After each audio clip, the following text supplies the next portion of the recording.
Sebelum dikenal sebagai Santo Matius, seorang rasul dan penulis Injil, ia hidup dengan nama Lewi. Lewi adalah seorang pemungut cukai yang bekerja di Kapernaum, sebuah kota yang terletak di tepi Danau Galilea. Kota ini dikenal sebagai pusat perdagangan dan aktivitas ekonomi yang sibuk. Matius adalah nama yang diberikan Yesus kepadanya. Nama ini memiliki makna yang mendalam, mencerminkan perubahan besar dalam hidupnya setelah bertemu dengan Yesus. Dulu, Matius bekerja sebagai pemungut cukai di Kapernaum, sebuah kota ramai di tepi Danau Galilea. Sebagai pemungut cukai, tugasnya adalah mengumpulkan pajak dari penduduk setempat untuk pemerintah Romawi. Pekerjaan sebagai pemungut cukai dianggap buruk oleh masyarakat Yahudi saat itu. Mereka dipandang sebagai pengkhianat karena bekerja sama dengan penjajah Romawi. Mereka dianggap pengkhianat karena bekerja sama dengan pemerintah Romawi yang menjajah. Para pemungut cukai seringkali bekerja di bawah pengawasan tentara Romawi, yang membuat mereka semakin tidak disukai oleh masyarakat. Tugas mereka mengumpulkan pajak dari rakyat Yahudi untuk pemerintah Romawi. Pajak ini seringkali memberatkan rakyat, dan para pemungut cukai seringkali memanfaatkan posisi mereka untuk keuntungan pribadi. Seringkali, para pemungut cukai memeras dan memperkaya diri sendiri. Mereka mengambil lebih dari yang seharusnya dan menyimpan sisanya untuk diri mereka sendiri, yang membuat mereka semakin dibenci. Hal ini membuat mereka dibenci dan dijauhi masyarakat. Pemungut cukai dianggap sebagai orang yang tidak bermoral dan tidak dapat dipercaya. Namun, di balik pandangan buruk itu, hiduplah Lewi yang kemudian dikenal sebagai Matius. Meskipun ia dibenci oleh banyak orang, ada sesuatu dalam dirinya yang menarik perhatian Yesus. Hidup Matius berubah drastis ketika ia bertemu Yesus. Pertemuan ini terjadi di tempat kerjanya, di mana Yesus memanggilnya untuk mengikutinya. Pertemuan itu mengubah jalan hidupnya dan membawanya pada perjalanan iman yang luar biasa. Matius meninggalkan pekerjaannya sebagai pemungut cukai dan menjadi salah satu dari 12 rasul Yesus, menulis salah satu Injil yang menjadi bagian penting dari Perjanjian Baru. Pada suatu hari, ketika Yesus melewati tempat pemungutan cukai, ia melihat Matius sedang duduk di mejanya. Matius adalah seorang pemungut cukai, pekerjaan yang seringkali dipandang rendah oleh masyarakat pada masa itu. Pemungut cukai dianggap sebagai pengkhianat karena bekerja untuk pemerintah Romawi dan seringkali mengambil lebih dari yang seharusnya. Ia melihat Matius sedang duduk di mejanya, sibuk dengan pekerjaannya yang penuh dengan uang dan dokumen. Matius mungkin tidak pernah membayangkan bahwa hari itu akan mengubah hidupnya selamanya. Tanpa ragu, Yesus memanggilnya, "Ikutlah aku." Panggilan ini datang dengan begitu tiba-tiba dan tanpa peringatan, namun penuh dengan otoritas dan kasih. Panggilan Yesus ini sederhana, namun penuh kuasa. Tidak ada penjelasan panjang lebar, hanya 2 kata yang mengubah segalanya. Bayangkan, seorang guru terkenal dan dihormati memanggil seorang pemungut cukai yang hina untuk menjadi muridnya. Matius mungkin merasa terkejut dan tidak percaya, namun ada sesuatu dalam panggilan Yesus yang membuatnya tidak bisa menolak. Tanpa ragu sedikit pun, Matius meninggalkan pekerjaannya dan mengikuti Yesus. Ia tidak meminta waktu untuk berpikir atau mempertimbangkan konsekuensinya. Ia meninggalkan kehidupan lamanya yang penuh harta, namun kosong secara rohani. Semua kekayaan dan kenyamanan yang dimilikinya tidak lagi berarti dibandingkan dengan panggilan Yesus. Keputusan Matius untuk mengikuti Yesus menunjukkan iman dan keberanian yang luar biasa. Ia memilih untuk meninggalkan segala sesuatu yang ia kenal dan cintai demi mengikuti seorang guru yang baru saja ia temui. Ia tidak peduli lagi pandangan buruk orang lain terhadap dirinya. Meskipun banyak yang mungkin menganggapnya gila atau bodoh, Matius tahu bahwa ia telah membuat keputusan yang benar. Matius memilih untuk menjawab panggilan Tuhan dan memulai babak baru dalam hidupnya. Ia tidak tahu apa yang akan datang, tetapi ia percaya bahwa mengikuti Yesus adalah jalan yang benar. Ia menjadi salah satu dari 12 rasul yang dipilih Yesus untuk menjadi murid terdekatnya. Dari seorang pemungut cukai yang hina, Matius berubah menjadi salah satu pilar gereja awal, menunjukkan betapa yang terlalu jauh dikasih dan panggilan Tuhan. Matius kemudian dikenal sebagai penulis Injil Matius, salah satu dari 4 Injil dalam Perjanjian Baru. Injil Matius ditulis sekitar tahun 80 hingga 90 Masehi, ditujukan untuk orang-orang Yahudi Kristen. Injil ini menunjukkan Yesus sebagai Mesias yang dinantikan. raja yang dijanjikan dalam Perjanjian Lama.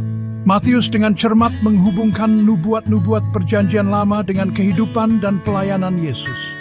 Sebagai seorang saksi mata, Matius menuliskan kisah tentang kehidupan Yesus, ajaran-ajarannya, mukjizat-mukjizatnya, kematiannya di kayu salib, dan kebangkitannya. Ia menulis dengan detail dan penuh penghayatan. Injil Matius disusun dengan sangat baik. Terdiri dari 5 bagian utama yang mirip dengan struktur kitab Taurat Musa. Hal ini semakin memperkuat pesan bahwa Yesus adalah penggenapan dari hukum dan janji Allah. Salah satu bagian terpenting dalam Injil Matius adalah khotbah di bukit, yang terdapat dalam Matius pasal 5 hingga 7. Khotbah ini adalah salah satu pengajaran Yesus yang paling terkenal dan mendalam. Dalam khotbah ini, Yesus mengajarkan prinsip-prinsip kerajaan Allah. Ia berbicara tentang kasih, kerendahan hati, kemurnian hati, pengampunan, dan bagaimana seharusnya hidup sebagai pengikutnya. Yesus memberikan panduan yang jelas tentang bagaimana kita harus berperilaku dan berinteraksi dengan sesama. Khotbah di bukit merupakan inti dari ajaran Kristen. Di dalamnya, Yesus menekankan pentingnya memiliki hati yang bersih dan niat yang tulus dalam segala tindakan kita. Ajaran Yesus dalam khotbah di bukit sangat revolusioner pada masanya. Ia menantang kebiasaan-kebiasaan sosial yang ada dan menyerukan perubahan dari dalam diri. Yesus mengajak kita untuk melihat dunia dengan cara yang berbeda, untuk mengutamakan nilai-nilai spiritual di atas material. Khotbah ini mengajak kita untuk hidup berbeda, untuk mengasihi musuh, mengampuni orang yang bersalah kepada kita, dan mengutamakan kerajaan Allah. Yesus menekankan bahwa kebahagiaan sejati datang dari dalam, dari hubungan kita dengan Tuhan dan sesama. Ajaran-ajaran Yesus dalam khotbah di bukit tetap relevan hingga saat ini. Prinsip-prinsip yang diajarkan Yesus masih menjadi pedoman bagi banyak orang dalam menjalani kehidupan sehari-hari. Khotbah ini menjadi pedoman hidup bagi orang Kristen di segala zaman dan tempat. Dari generasi ke generasi, ajaran ini terus menginspirasi dan membimbing umat manusia. Dengan mengikuti ajaran Yesus dalam khotbah di bukit, kita diajak untuk hidup dengan integritas, kasih, dan pengampunan. Ini adalah panggilan untuk menjalani hidup yang penuh makna dan tujuan.